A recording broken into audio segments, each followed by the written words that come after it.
Good afternoon. Thanks for tuning in to NBC News Daily. I'm Sydney Lane with your Midday Ark-La-Miss update.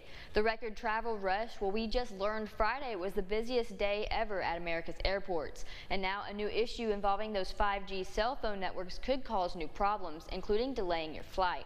George Solis has the latest. It's an all-time record for America's airports. The TSA screening more than 2.8 million passengers on Friday. This at the end of a week of travel chaos. I've been checking since last night, checking about the flight cancellations, delays, and things like that. Tonight, many passengers just happy to reach their destination. I feel very blessed. It was a particularly brutal week for United Airlines, where daily cancellation rates hit double digits. The company's CEO, Scott Kirby, thanking employees today for their efforts, calling the chaos one of the most operationally challenging weeks I've experienced in my entire career. I have no plans to fly United again. Allison Griffin, like so many others, was stranded at Newark en route to Denver.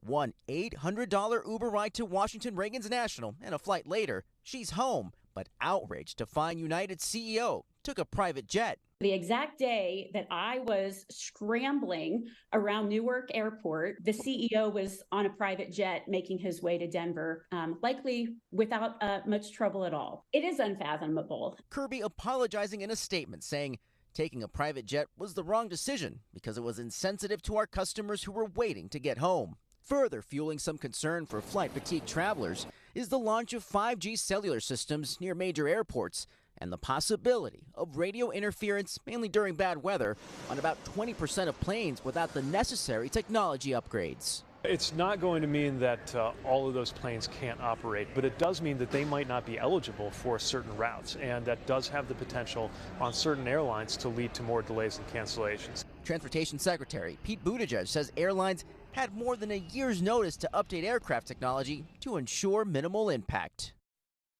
Well, in a blow for LGBTQ rights, the Supreme Court handed down their decision on a case involving a website designer denying their services to a gay couple. The court said the designer has the right of free speech to not provide their work to someone that may go against their religious beliefs. LGBTQ advocates here in Louisiana say this is a step back.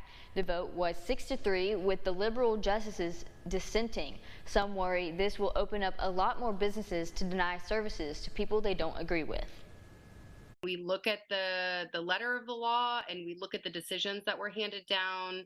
That is kind of just the one sliver that we have in terms of looking at the impacts of this, of original, customized, tailored work.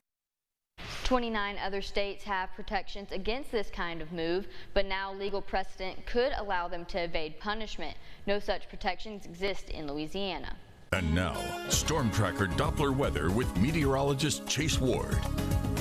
We'll see more scattered showers, thunderstorms linger into this afternoon, and they'll also linger into the early hours of tonight. But once we hit midnight and during the overnight hours, rain chances will start to pucker off just a little bit. We'll stay in the mid-80s as we go around 8 o'clock and 10 o'clock tonight, but overnight we'll stay mainly in the mid-70s for our overnight lows. Now, for this afternoon, we'll still see a high of about 92 degrees. Won't be as high as it has been, as rain chances kind of keep us in the lower 90s with the general trend.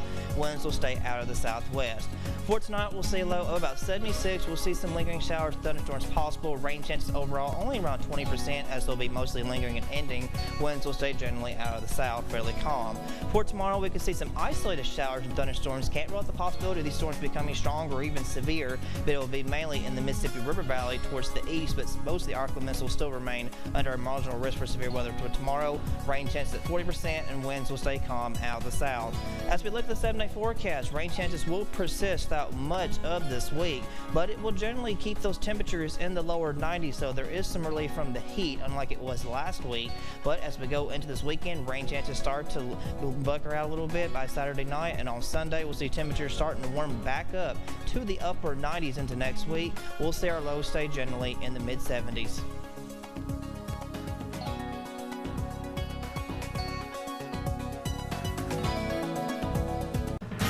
Well, that's it for your midday update. NBC News Daily continues. Have a great Monday.